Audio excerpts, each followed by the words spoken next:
Good afternoon, everyone. Welcome to Smart Trucking Live. Glad you could all join us today. Trucker Hershey's here. Hey, Hershey, how are you doing, man?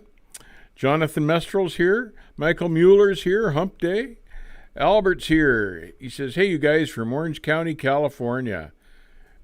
Tim Field is here. How are you all doing on this smoky day? We're doing all right, Tim. No smoke here so far, so good. So we're doing fine. Fred Besmer from Brantford, Ontario. Glad you could join us, Fred. D. Benson, hello from Nussbaum from Columbus, Ohio. Headed to Pittsburgh in the morning. Hope the weather's good for you there. Kelly Patterson, good afternoon. Shannon's here. Hey, Shannon from Casper, Wyoming. God's country. How's things out there, Shannon? Scranton Shaker is here. Hello, sir. Jeff Reese is here. Howdy from the Lone Star State. Roger Penske's here. Big Dog Trucker's here. Glad y'all could join us. We're just gonna do some truck talk today, so we'll keep it simple. Before I get into that, Tim Field decided not to move until next year. He's going to move out to Cheyenne, out not too far from Shannon there, and that I love Wyoming. That's God's country. So we'll stick with you till then to see how it goes with the driving job.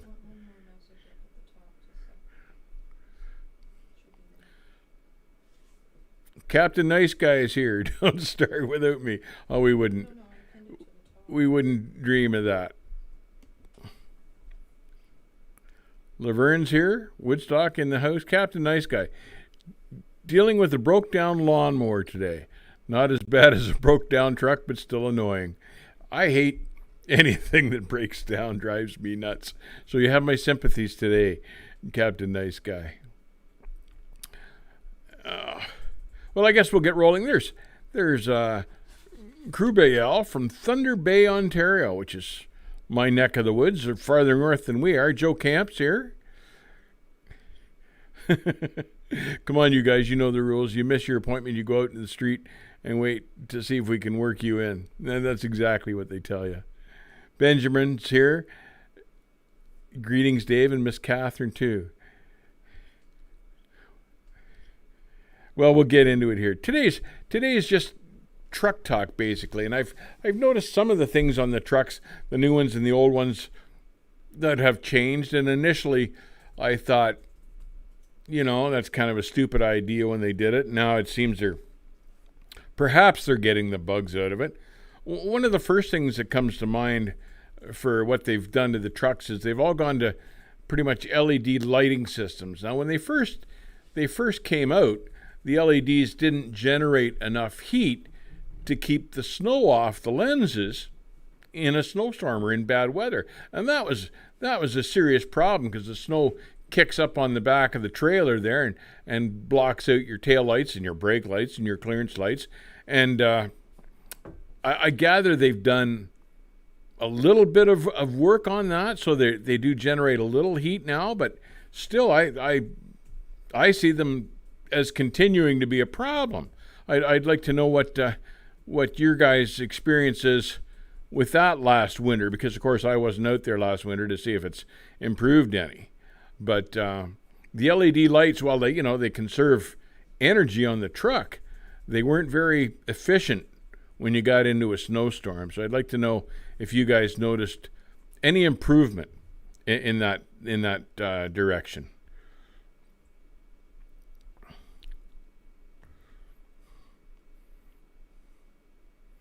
Oh, Josh Bulldog must be here, and SoCal Sandman must be here too. Welcome, guys. So has anyone noticed a difference in the LED lights? Have they improved in the last couple of years? Do they generate a little more heat? Mr. Friggy, hey, Dave. And SoCal Sandman says, I still have my hot incandescents. Yeah, I kept all of mine on my truck and trailer too, and partially because they were all working just fine, and I didn't want to spend the money. But Noah says he's never had a problem with his LEDs, and LEDs are a good light. But do they plug up in the snow? No, is what I'd like to know. Do you have to keep brushing them off, or will they generate enough heat to melt the snow when they get snowed on, snow kicking up from the back of the trailer there? That's what I'd like to know. Container Guru, he's in Florida, so I guess you're not having a problem with the LEDs in the snow right now, Container Guru. But and snow season is coming too. I noticed that September 1st is when Colorado puts up their chain requirements. You got to carry chains in Colorado as of September 1st. Kyle says they've been fine. They have some built with heater wires, like the defrost on the back of a window or car. Well, I didn't know that, but that's certainly a good idea, and certainly it's got to be improvement over the earlier ones. So that's good to know that they have actually done some work in that direction. So I'm glad to read that. Thank you, Kyle. Appreciate that.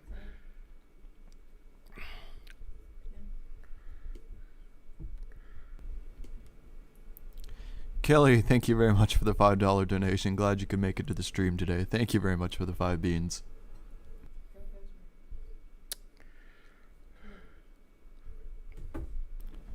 There's Fred. LED lights are bright to look at, but don't illuminate enough light down the road. That's an interesting observation. Yes, you know what? Now that I think about that, Fred, that's correct. That's interesting too. Oh, JR. They make an LED bulb with heating elements in them, and when I drove for the city government, we had them on the plow trucks. They do not melt snow on their own. They do not melt snow on their own, says JR in West Virginia. So, even with the heater element in them, they're not a hot enough glow to melt the snow. So to me, that's an issue. That's an issue. And, I ran a lot of I-80 in the wintertime, and it made a huge difference on whether you could see the guy in front of you or not, especially if he was stopped. JR says the LEDs with the heating elements are big money, though. $125 a piece for the standard 7-inch round lenses. Man, so of course, then they become an item that people want to steal for $125 a lens or a light. So that becomes another issue all on its own. So, has that really been a good idea in the long run? But, I'm sure I know the LEDs don't tax the electrical system as much on the truck. But SoCal Sandman says, I would like to get some bright LEDs to discourage the four-wheelers from tailgating my front bumper and grill. Yeah, four-wheelers. What do you do? We used to use the aircraft landing lights on those guys, but you get in trouble for that nowadays. Kyle says, I have to disagree. My LED lights work great. Well, maybe Kyle's got the secret in the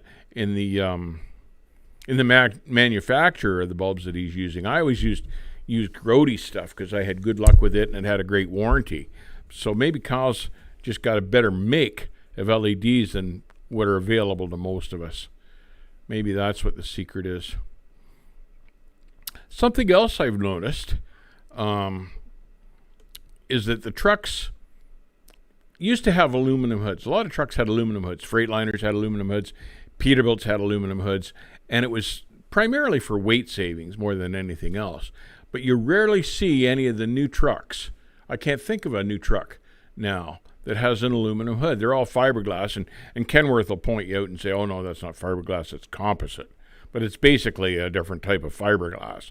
And the stuff weighs more. So I don't know why they've gotten away from the aluminum hoods. Maybe weight savings isn't as big an issue as it used to be.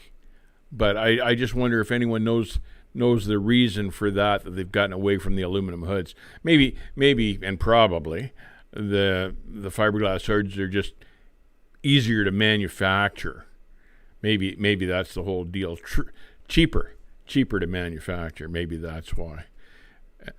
But I can't say though that I noticed that any of the new trucks whose hoods I've tilted, the fiberglass hoods seem to be particularly heavy. Certainly there's a lot less hood there than there used to be. So maybe they didn't need to use the aluminum because the weight became less of an issue.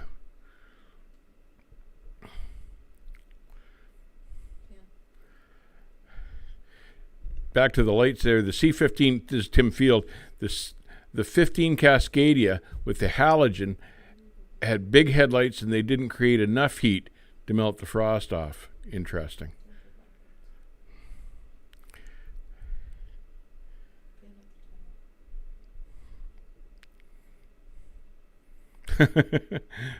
D. Benson says, I'm surprised trucks have hoods at all anymore. Well, they kind of have little hoods. GP Transco's in the house. Welcome, GP Transco. Glad to have you.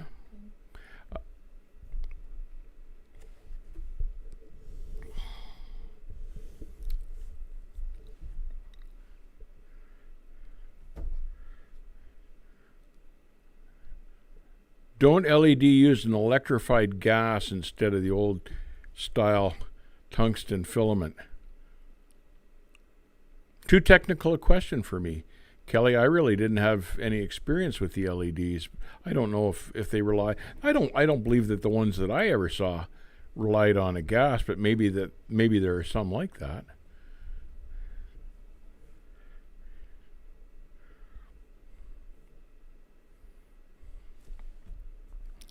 Anyhow, I just noticed that the hoods, they don't use aluminum hoods anymore, and I just wondered if anybody else knew exactly what the reason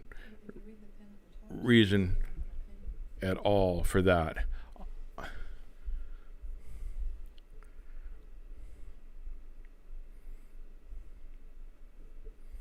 What does the pin at the top say?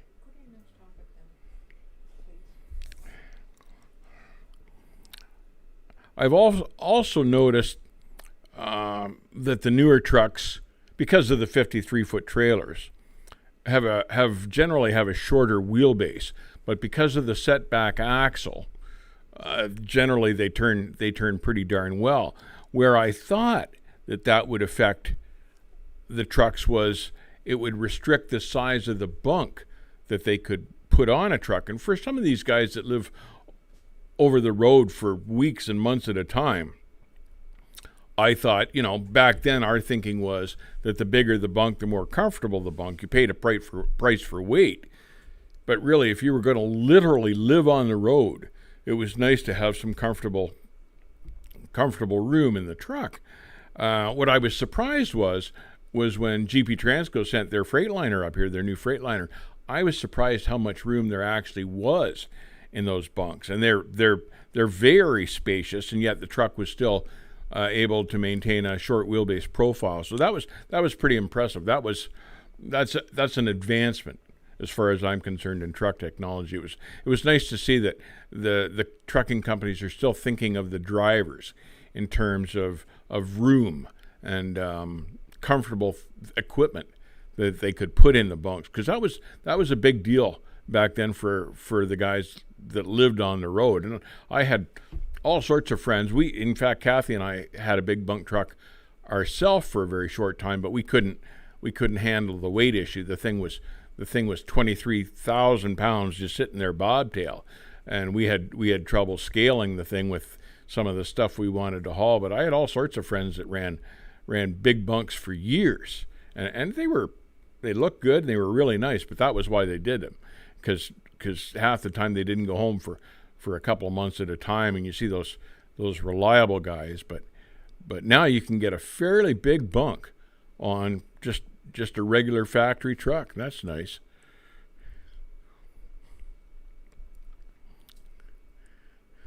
Container Guru says aluminum costs more, and he's talking about the hoods again there. So, and Jeff Rees says that the fiberglass is perhaps cheaper than the aluminum. We're back to the hoods, and that as well could be true.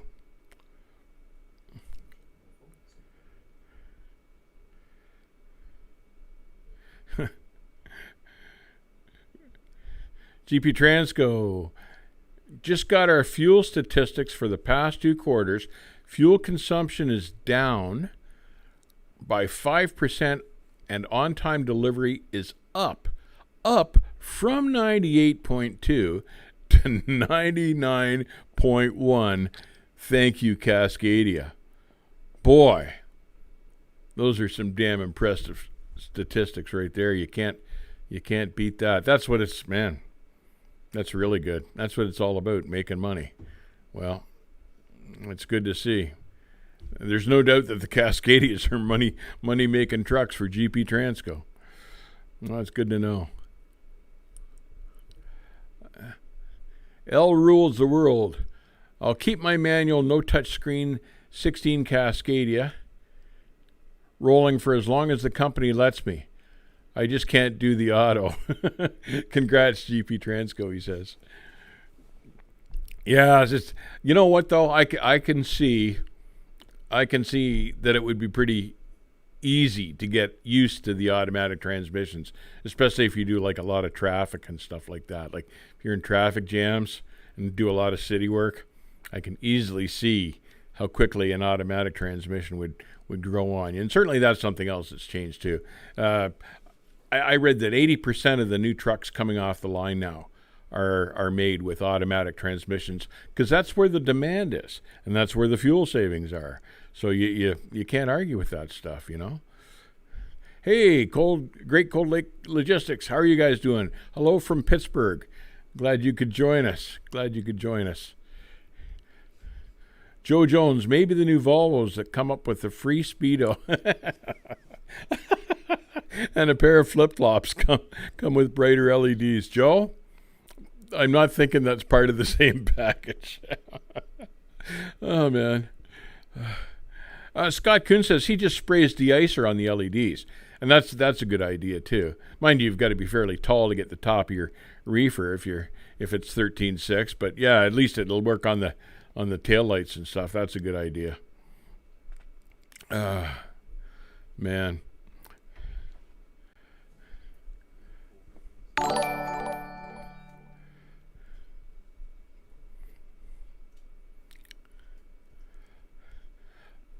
JR in West Virginia. I wonder how many new owner-operator manual trucks are coming off the line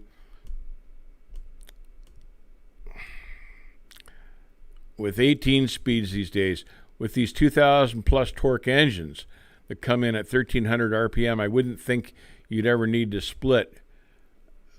A 10 would work even. Yeah, and that's, you know, my buddy the Lettuce King discovered that years ago. If you had enough torque and horsepower, you never did have to shift a gear. He had one truck that was he said it was putting 650 on the ground. I think it was more likely 8 on the ground, but he'd never shift a gear all the way to the coast and back, and he'd be 44,000 in the box, and it was rare that he ever had to shift a gear. Every once in a while he'd drop one going up Donners or something, but yeah, the torque and the horsepower certainly saves you on the shifting.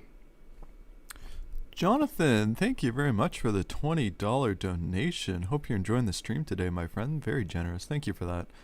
Pulled a truck from the ditch, got one side of his drives in, and the trailer was sitting on them. It was blocking the road, shredded 4 straps, but the CA chain worked. Not sure how he managed to get into that situation. Yeah, that sounds like quite a wreck there. Thank you very much for the 20, by the way, Jonathan. Well, thank you, Jonathan. L Rules the World says, if all goes well, I may be delivering to Great Lakes Logistics this week as well. Delivering to them is always a pleasure.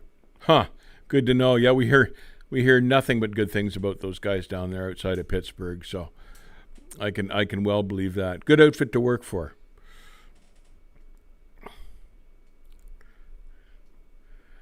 Josh Bulldog, Dave, any news on the Peterbilt 389? How's the digital dash? As I said, not a fan of the digital dash, but no final word yet on the fate of the 389, so we're going to have to assume that they're going to keep making it. Michael Swan says, thank you, Gone Trucking, 20 years in this game. I'm thinking about taking another step after 8 years as a company driver. I know what you mean. Sometimes you just got to be moving forward.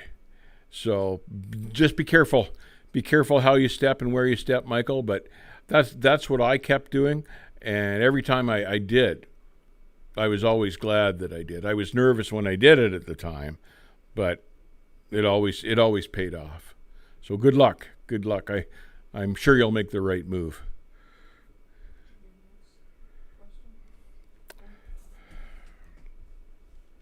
So, so this is a goofy thing, and something else I miss in the new trucks, and I completely understand why they've done it, is the fact that you don't see the new trucks with stacks anymore. Everything is either behind the bunk extender or usually underneath the truck. And yep, the stacks are expensive. Yep, they created a lot of drag. So they hurt the fuel mileage. There's no doubt of that. But I've had a hard time getting used to trucks that don't look like trucks, and it's because they don't have stacks. But that's kind of an old time guy thing, and I think that's falling by the wayside. I've even seen some of the newer 389 Pete's that come from the factory with an exhaust kit underneath.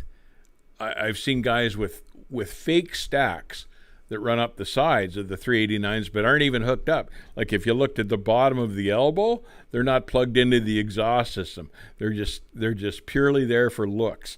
So I guess I'm not the only one that misses the stacks. But how about you guys? Do you ever miss having big pipes? It's certainly, you don't have to polish them if they're not there. Tim Field, hey Dave, for your hoods, the fiberglass is cheaper and easier to make aerodynamic than aluminum. Yeah, that makes perfect sense. I'm sure that's the case, and it's about aerodynamics too. So, yeah, you'd have a tough time forming aluminum panels as easily as what you can form fiberglass. So, that certainly makes sense. Mr. Friggy, thank you very much for the $5. Good to see you in the chat this afternoon. He says, hey Dave, have you heard of how much of a mess the food industry is in? It's crazy in the States. They're paying big money to run routes. Thank you very much, Mr. Friggy, for the 5. Yes, Mr. Friggy, thank you. And I have heard that. In fact, the whole industry is in a bit of a mess right now because they're playing catch up, and everything is taking off and growing much more quickly than they had figured that it would. And I was going to say, boy, anybody interested in doing container work these days should just march in and say, pay me by the hour, and I'll haul as many containers as I possibly can. This is the time for those container guys to say, hey, we need a raise because the container industry is going to be swamped for months, and they'll probably pay you just about whatever you want just to get those containers moving. They are so backed up, so far behind. Pop-Tart gone trucking, and I've lost it. Jeff Rees, I remember opening the door and seeing around the stack while backing. Yeah, that's true now that you mention it, because especially with the old muffler systems that stuck way out, they created a bit of a blind spot behind them when you were backing in. That's true. I'd forgotten all about that. Some guys, including myself, used to crack the door and lean out to see around the stack when they were backing. I did that, I know.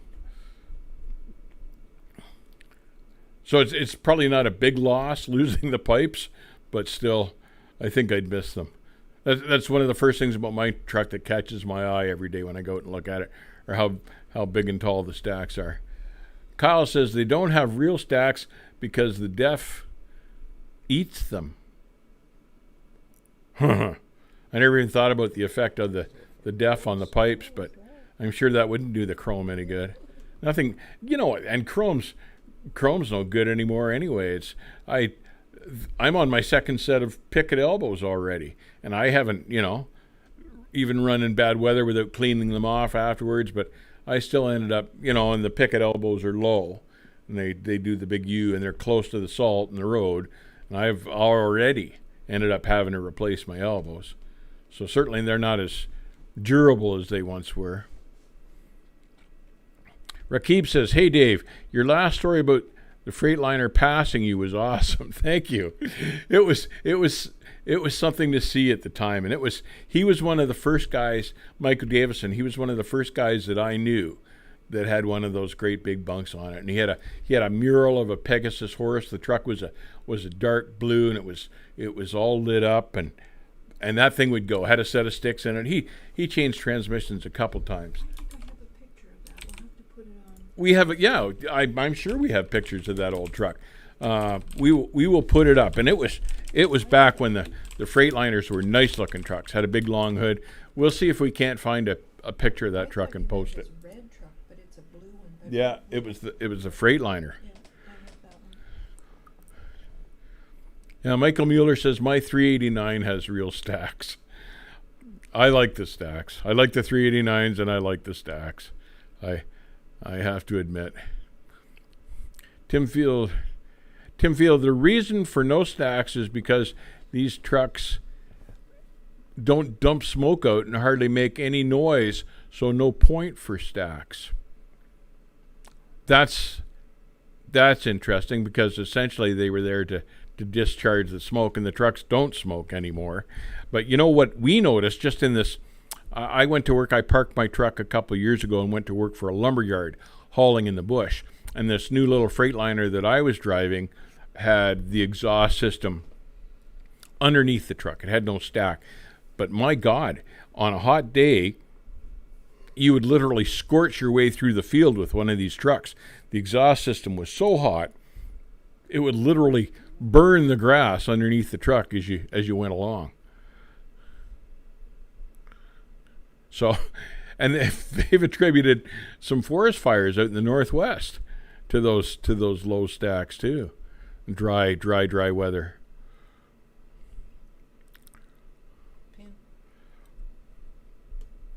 JR, I can't believe with the heat those things put out of a weed burner, that's what we'd call them, would make the sleeper floor extremely hot. Never thought of that.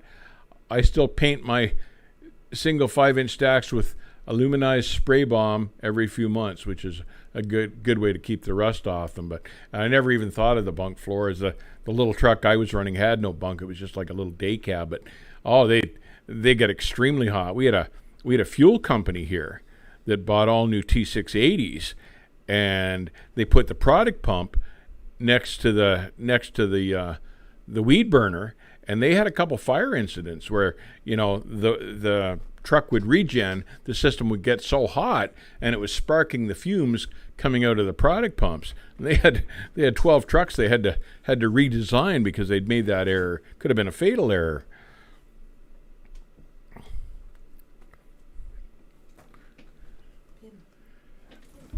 Michael Mueller says Cascadias look like crap with lights and stacks, but the Columbia looked good with the lights and the stacks. I actually like the look of the Columbia. Yeah, I think I'd agree with you on the Cascadia and the stacks. That probably would look goofy, but yeah, I like the look of the Columbia. I don't even know if they still make those. They should. Sandus here. Trucks without pipes on the side of the cab are just as wired as Texas cows with no horns. Trucks don't seem complete without stacks. Just as wired as Texas cows without horns. That's old thinking, but that's kind of how I think too. You know, I'm sure we'll adapt, but right now you think of a truck, got to have stacks just to look like a truck. Tim Field, my company still specs a stack for our 579s, and yeah, they do create a lot of heat. My Cascadia had a hot spot in the floor on the bunk. Tim Field says that. So yeah, I hadn't even thought of that. JR brought that up. It's a good bloody point too, which I guess wouldn't be bad in minus 20 weather if you're idling the truck. But Michael Swan says my floor stayed hot like a sauna. Yeah, in the hot weather that wouldn't be particularly good. Nobody wants to have to sleep in a sauna. Good point.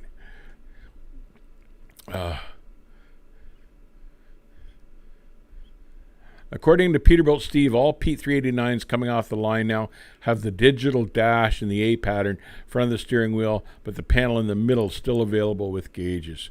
Good to know. Good to know you can still get them. Tim Field says the Coronado looks good with stacks, but except for the stupid headlights.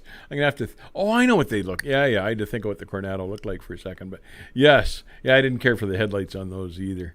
But I have learned, this is just a little side note, I bought the new Tahoe and it's got the slippery new headlights on it. And they're not very big. They're about this wide a piece. And the high beams are no good on it because there's not enough spread on the beam to be effective. So while they look cool, they shrunk down the bulbs, but I've lost high beam coverage because of it. Pin up the top. Thomas Fawcett, a lot of guys say that the DEF fluid eats away at the inside of the stacks. That's what I believe it was Tim was saying that as well. So, and stacks are expensive enough. Maybe that's why they're going for the weed burners, because fewer parts and less chrome to replace if that's what the DEF does. All I've noticed so far about the DEF is when it leaks on the ground, it seems to leave like a white scum, and it almost looks like salt. So maybe that's what's eating the pipes. Roger Penske, in the Cascadia, there is an AC duct that points at the floor. Also, he's saying there's how you cure the heat of the weed burner, is point your AC duct at that hot spot. So good advice, Roger. Always on the ball. Appreciate that. SoCal said, where did that go? SoCal says that the Coronado's his favorite Freightliner. I like the look of the truck. They were the ones that had kind of an unusual air breather look, though, on the hood. I wasn't sure I liked that so much because it looked cheap. But pulled a fuel tanker with the first gen regen, no DEF fluid, with exhaust underneath.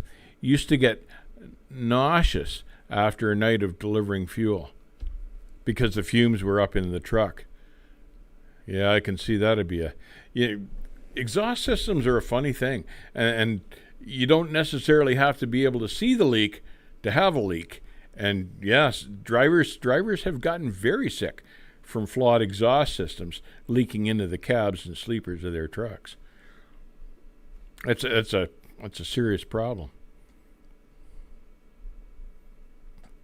Do you have another one?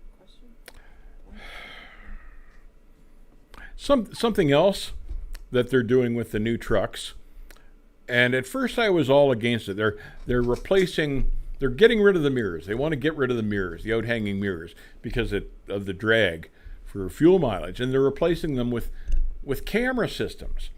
And at first I thought that's going to be really stupid, because when you whack off a mirror, like somebody backs in beside you and cleans your mirror out, you can just walk into the truck stop generally, hang another mirror, and you're on your way. Whereas one of these side little cameras breaks down, it's hardwired through the door, you're just going to lose your visibility down the side of the truck, whatever side that camera's on, and it might not be so easy to find a replacement for that. You won't find it at the Pilot. You'll have to go to the Freightliner dealer or whoever. But so I was all against them at first. And then I got thinking the other day, and we were talking about blind spots.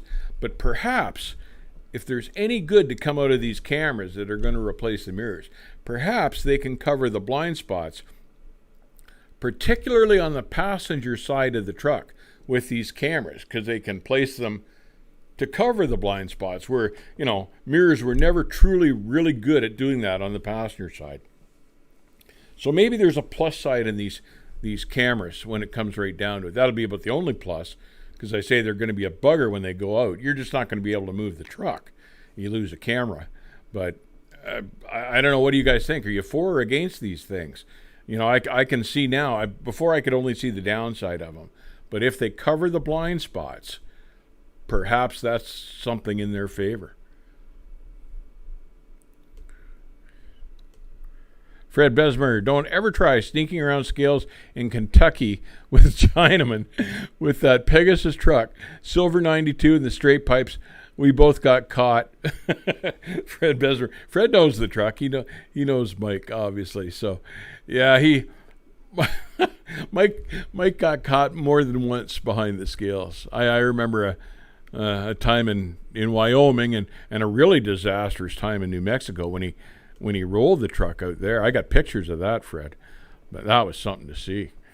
It wasn't the Pegasus truck though. It was I can't think of the name of those black trucks that pulled for Future Fast Freight, but Chinaman rolled one of those going around the New Mexico port, and then took pictures and gave them to me.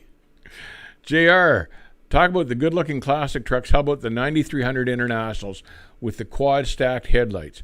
Nobody ever mentions them, but I still think they're as classy as a W9 or a 379.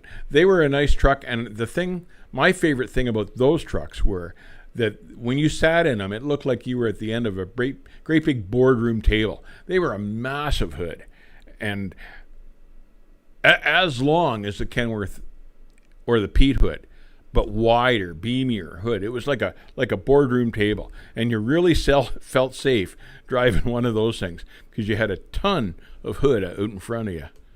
Nice trucks to drive too. Tim Field, hey Dave, check your Instagram. I sent you a picture of what the DEF is going to do to my stack. I'm starting to burn up my stack. Tim, we'll check it. Thank you. Appreciate that. We'll have a look at it.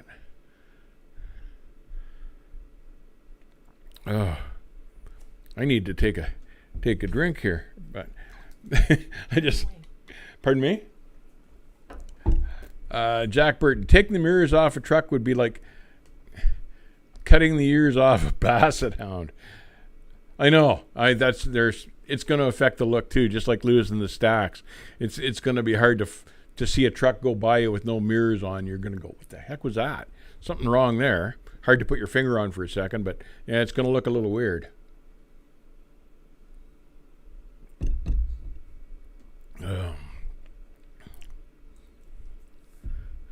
Taking the mirrors off a truck would be like cutting the ears off a basset hound. I like that. Jeff Rees, I got busted in Georgia years ago. What was that for, Jeff? For going around the coops? You know, God, shouldn't even say this. I think we've all done it. Roger Penske, Canadian Club. Yes, Roger. Do you remember Bosman's even made mud flaps that said the Canadian Club? Because the one in Grand Island, God, every weekend it was full of guys out of Canada going one way or the other on 80. Michael Mueller, having mirror screens inside make the inside of the truck even more crowded. Well, that's a good point because, yeah, you've got to be able to see what the cameras are showing you. That's going to require screens, and that's going to take up more dash space or whatever. Yeah, good point. Good point. And speaking of that, while I think of it, have you seen where the FMCSA for years, you haven't been able to put anything up on the windshield or in front of the windshield that blocks any sort of the windshield?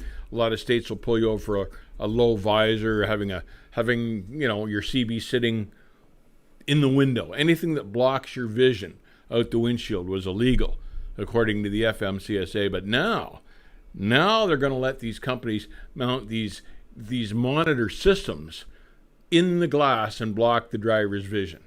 So I don't know all of a sudden why that became acceptable. But here's the FMCSA making another dumb move. Container Guru, what truck drivers do not stick to the rules? No way. He doesn't believe it. Tell him to get his drink off the screen. Believe it or not, it's true.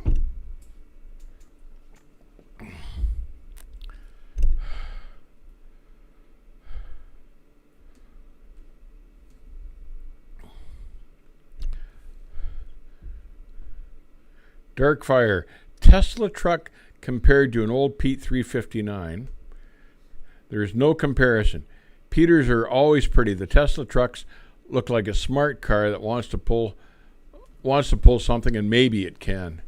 That's an interesting way to look at that. It doesn't really. They don't look like a capable truck, do they? Maybe that's part of why we think they're so weird. They don't really look like a truck that's got anything to offer.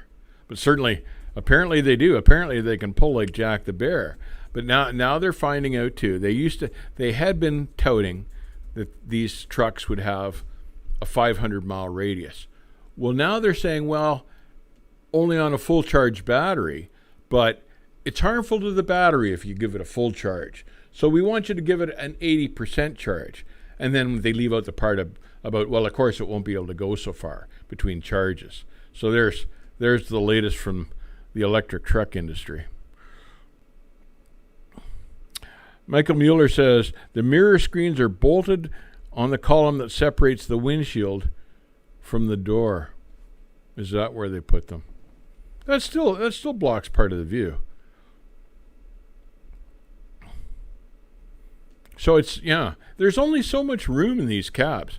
And, the more crap they put in there, sooner or later it's going to obstruct your vision. And, they can grant an exemption to whoever the manufacturer is that's doing it. But that doesn't help the guy that's got to see out the windshield. And then the first accident where he clips a car, he says, well, I couldn't see because the monitor system was in the way. Well, then nothing will change until that happens.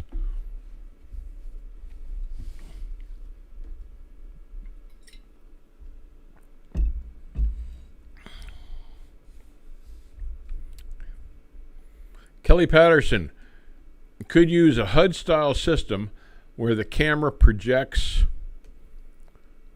the mirror image onto the window, or perhaps the windshield. Or Kelly hadn't thought of that. That might be a good idea. It'd certainly save on cab space, wouldn't it? I don't know how good the picture would actually be if it did that. My new car does that, and it shows stuff on the windshield, but it's not that great a picture, frankly. I don't know how else to say it, but that'd be a way to save room in the cab. The name of the game will be range and battery weight in electric trucks. Power isn't even an issue. No, and JR, I agree with you there. That is going to be the issue. They're strong. They can pull the weight, but if they can only run, 300-400 miles, they're not going to be any good in over-the-road applications. And that's where an awful lot of the trucks are needed. Joe Camp, one positive of taking the mirrors off trucks is one less thing for a Swift to rip off your truck while backing in beside you. Yeah, it's just one less thing for them to hit. Man, that's not just Swift either. It's getting to be a real challenge.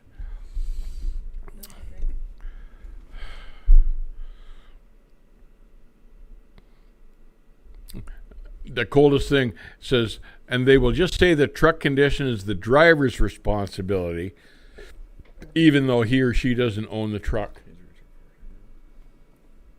That's true too, because it's always the driver's fault. If the mirror screen goes out, you got to stop. Yeah.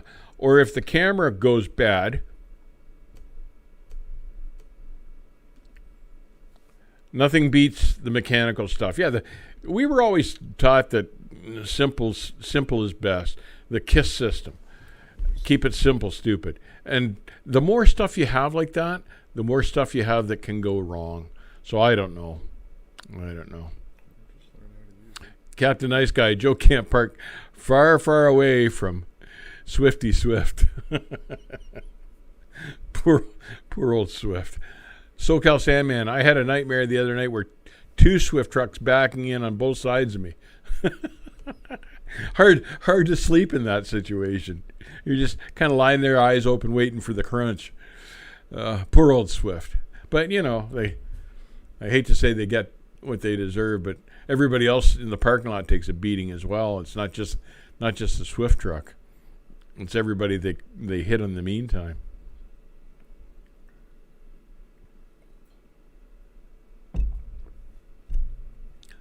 Something else that I'm really leery of that they're bringing in with these new trucks are these automatic braking systems.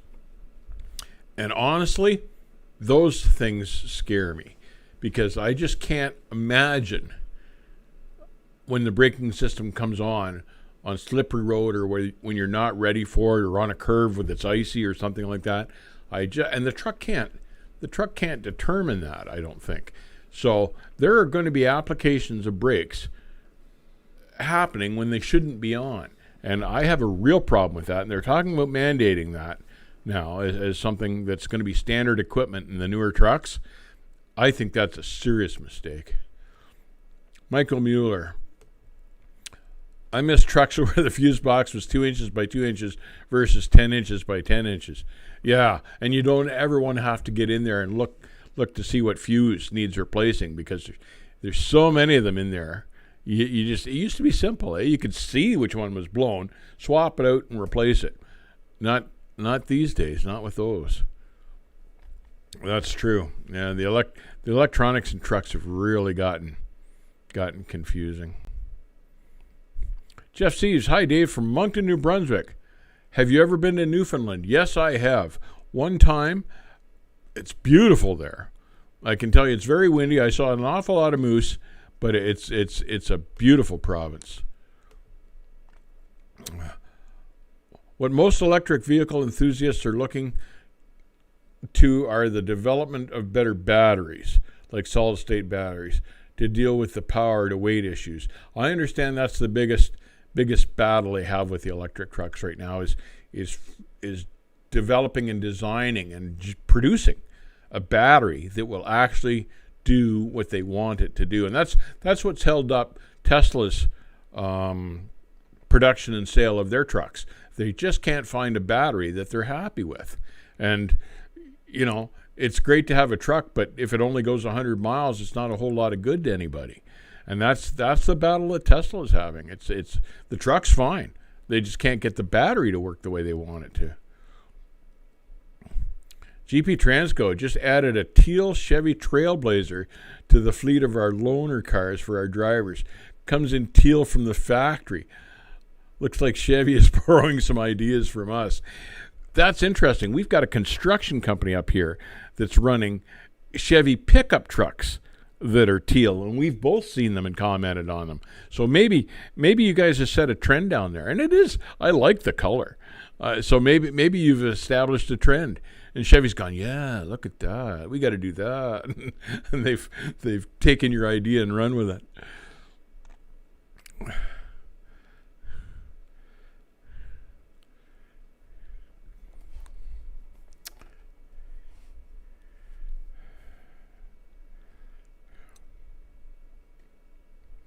Something else that's changed on the trucks are the development of low-pro tires. When we were trucking, the more rubber, and we all used 24/5 rubber, the longer the revolution of the wheel, the farther we could get on a set of tires, because it did fewer revolutions and traveled farther, and tire costs were a big deal for us. And now it seems like a lot of people are going to the 22.5s, which I gather they go to the 22.5s for the weight saving and because they can pull taller trailers underneath the overpasses. But tire costs being what they are, you'd wonder if that was really a good way to do it, tires being so expensive. So I don't know. I've never seen the numbers on that, but it's been interesting to watch the development of these low-pro tires, and we would have never even entertained that thought 20, 30 years ago, because the bigger the rubber, the better. Got the truck higher off the road, got more air underneath the truck, kept the truck cooler, saved you from ripping stuff off if you ran over something on the road. And, you know, that was something we never would have changed ourselves, but it's interesting now to see how the low-pro tire has got on. And I wonder if any of you guys have had issues with the low pros, because certainly, you know, you suffer from ground clearance and overheating and issues like that. But that seems to be the way the industry has gone.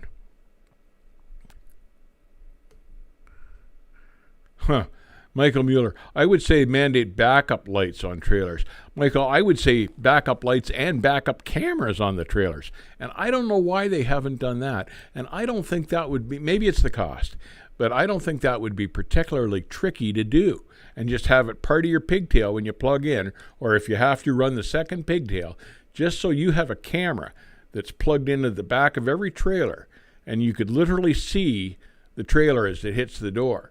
And just watch out for objects, watch out for people, and stuff like that. I don't know why they haven't done that. That would have been one of the first things I would have tried to invent had I been a patent engineer or something like that.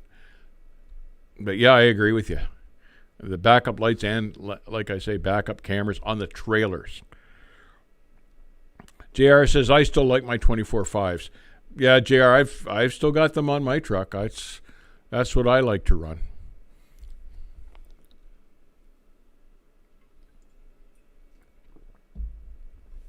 I know it looks cool when you only have to step up a couple inches to get on your battery box. Like you see these guys now, they dump their air and everything sinks to the ground. Yup, looks cool. Practical, not so much. I only have issues with low profile tires when I'm in East LA, Roger Penske. Yeah. And you know what? Guys that run the Northeast, some of those potholes and stuff on the Cross Bronx Expressway, I bet you those guys have issues too. I don't, and there's less, because there's less sidewall, there's less give. So when the tire does this and hits on a pothole, the sidewalls absorb the shock and take some of the flex. On a 22.5 rubber, there's not a whole lot of sidewall there to do that with. Tim Field, or the stupid singles, the super singles. That's the one thing I hate my company specs on our 579s, but I guess it's a weight saver since we do heavy haul. I'm not a fan of the single supers either, and I've told this story before, but when they first came out, I was on 15 going through southern Utah headed towards LA, and I rolled into a TA there that's near the bottom. And I had a tire that was losing air, so I wanted to get it fixed before I went into California. I wheeled into the garage, and this guy had a whole selection, not only of the super singles at the TA, he had rims as well as the tires. And I said to him, why all the rims? Because those things are, like $500-600 a piece even back then. Why are you stocking rims?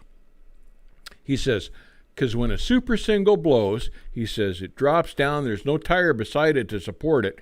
The super single drops down and chews the rim before the truck can get stopped. He says, I'm making a fortune off of these things because I get a service call and I get to sell a tire and I get to sell a rim.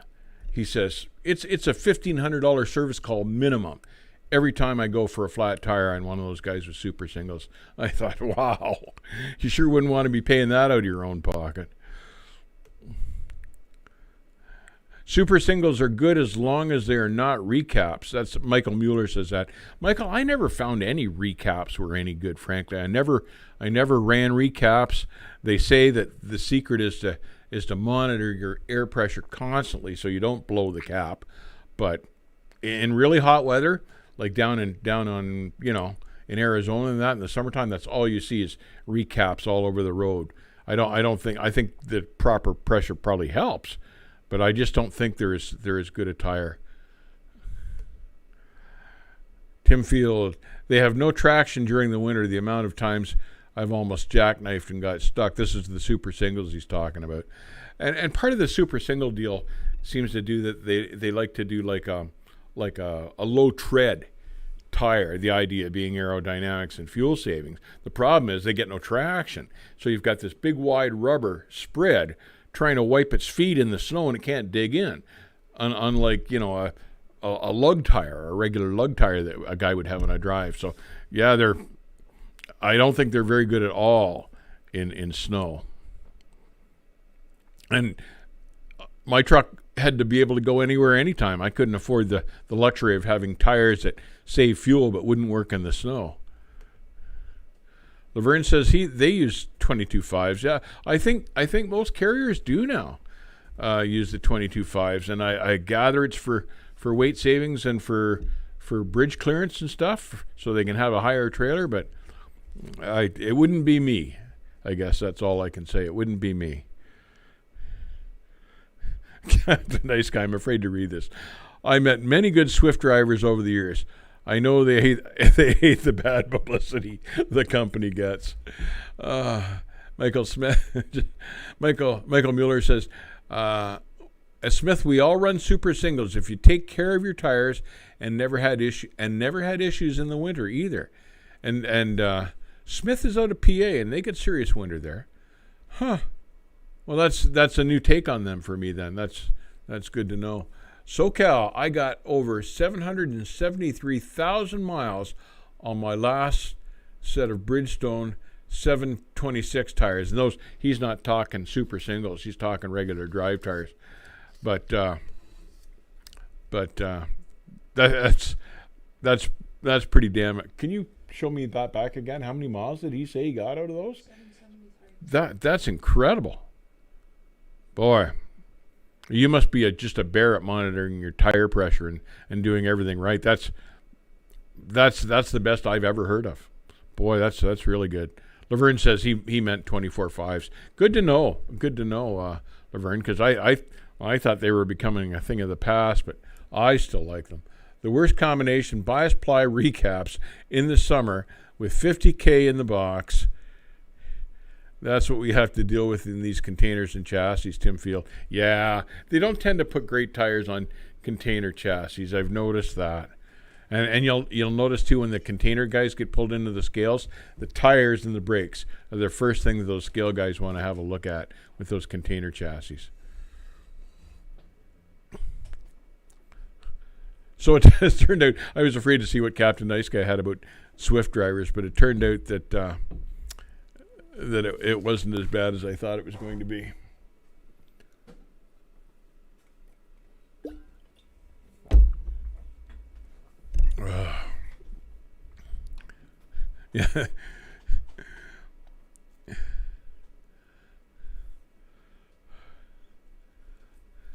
Yeah. Roger Penske makes a good point. It's all in the tread, not in the tire size in rain and snow, and that is true. That is true. I was just saying though, Roger, that it's getting to be a rare thing when you see 24.5 rubber anymore these days. GP Transco is going to talk to SoCal about consultation regarding tire usage. I would be too. That's some sort of a record. I never even got close to that on a set of drives. Now, mind you, SoCal's pulling air freight, so generally he's lighter than a lot of guys would be still. And Bridgestone 726s are a great tire, running them myself, but still, he's obviously doing a lot of things right there. 100, SoCal says 110 PSI all the way around. Yep. There's one tip right there. And a free tip from SoCal. So 110 pounds pressure.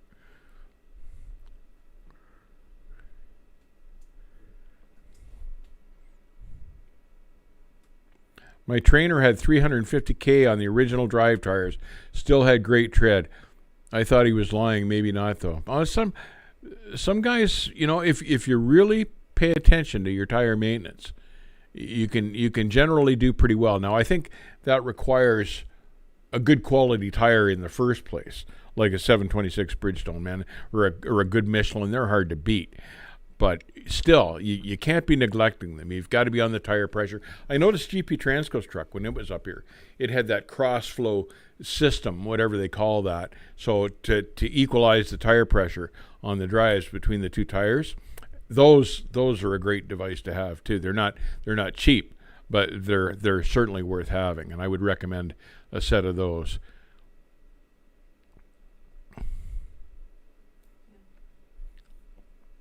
I'm not getting the pins.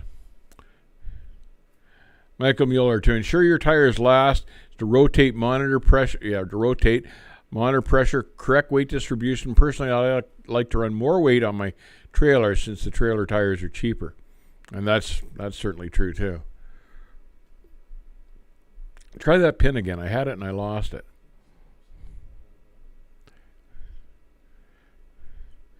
Trucker Hershey says he always runs 110 pounds of pressure. Here we go. Rakib.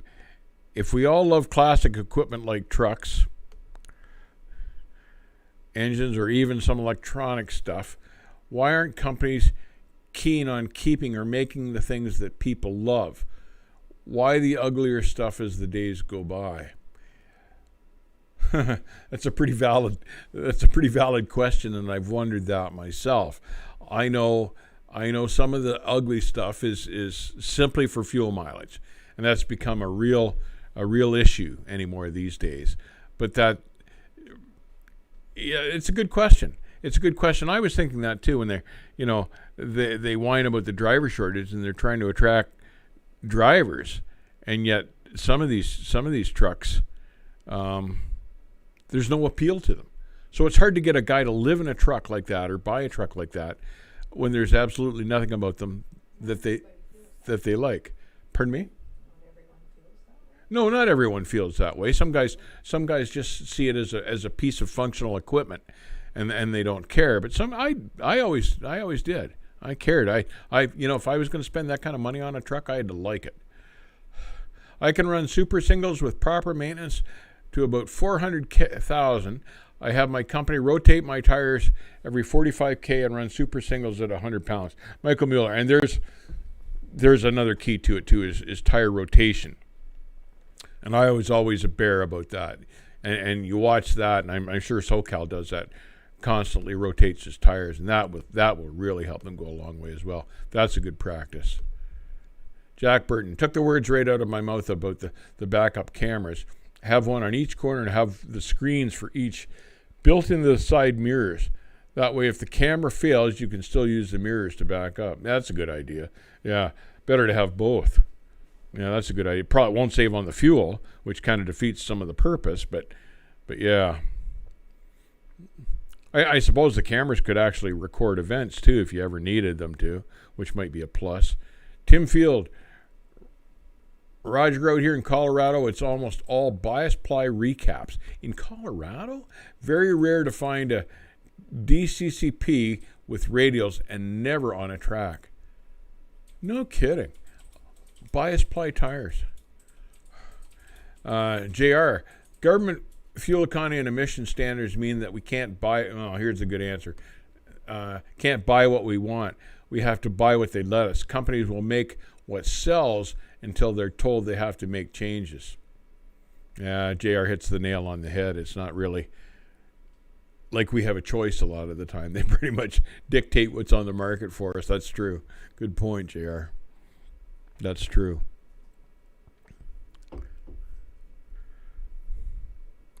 What did I just do here? There we go.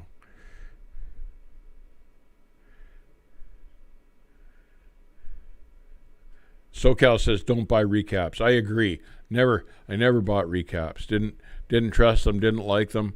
And I hate to say this, but you can get new Chinese tires for the same price as you can get recaps. You're better off with the Chinese tires than you are with recaps, in my opinion, anyway. But if you can afford the good tires, you should go that way.